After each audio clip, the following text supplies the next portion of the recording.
I had to choose between these two photographs, I'd choose this one every time. Not because it's sharper or taken with different settings, but because it tells a story. Today I want to show you why looking beyond portraits can completely change the way you photograph wildlife. Hello everyone, welcome back to Tips Tuesday. I'm back in my photo blind, as you can see, photographing these house wrens in my backyard. And today we're going to build upon what we've already discussed as we've been following along this little family. We've talked about patience, being observant, looking at the actions of the wildlife around you. Then we talked about learning to recognize patterns of how they're behaving, what they're doing, how they're doing it. And now we're going to build on that and talking about how you can use those two things to help capture wildlife behavior in your photographs. Now, there's nothing wrong with a good portrait of an animal. When you have nice, clean background, good light, good subject separation, really good eye contact, you can capture a lot of emotion in a portrait of an animal.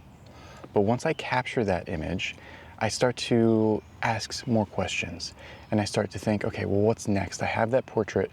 What else can I capture this animal doing? Is this animal feeding? Is it building a nest, raising some young? Is it singing, defending territory somehow? Is it stretching, about to take off? All of these things, you can capture movement and behavior in each of these different activities that animals do regularly. And these kinds of interactions, these kind of moments you can capture in your photo, create anticipation that you can capture in your images, and they can start to help develop a story of what life is like as this animal. And that is really where you can start to differentiate your photos. Instead of just taking a portrait of this house wren up here, okay, this is a photo of a house wren. It's a beautiful portrait of a house wren. It's very nice. But then you compare it to this photo, and now you have a house wren carrying nesting materials, a house wren carrying a caterpillar to feed its young, a house wren poking its head out of its cavity that's built where its home is. All of those tell a more interesting story, and that's where this wildlife behavior in your photos really helps to capture and tell a story of that animal. And it's not just with this little house wren family here. It can be with anything. You can do shorebirds feeding on the beach. You can do an osprey diving into the water, a hawk hunting or circling above. All of these things can be easy examples of these animals living their daily lives and being able to capture this behavior in your photos. Now, capturing behavior is not about camera settings. Sure, you need to have a fast enough shutter speed to freeze a bird taking off or landing. But what it really comes down to is patience.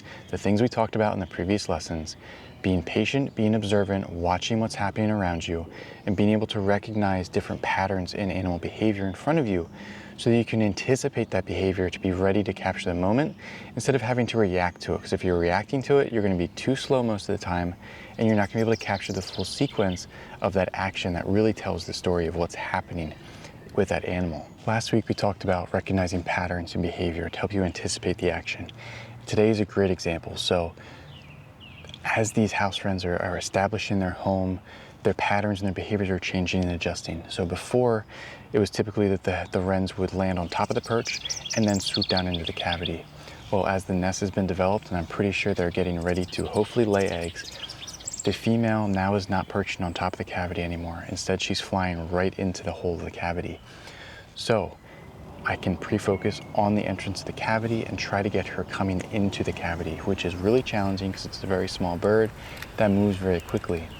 But by knowing that and recognizing that, I can have a much better chance of capturing that behavior of her coming in to the cavity as she's flying directly into the hole. I was able to get one image so far. It's still blurry because the light is really low and my settings aren't quite right, but it's just a really neat shot of just showing her going right into the cavity, wings spread, head already in the cavity. So recognizing these patterns allowed me to understand this and be prepared for it. Otherwise, I'd still be focusing on the top of the perch and missing all of these opportunities. So next time you're out photographing wildlife, don't leave after you get a nice portrait of the animal.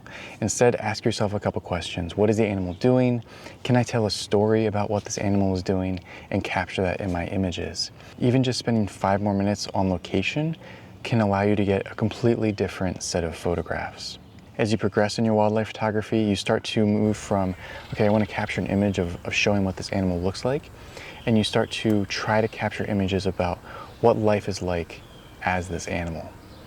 So that's it for this Tips Tuesday. I hope you enjoyed. I hope you enjoyed this little mini series about these house wrens, and I will see you again in the next Tips Tuesday.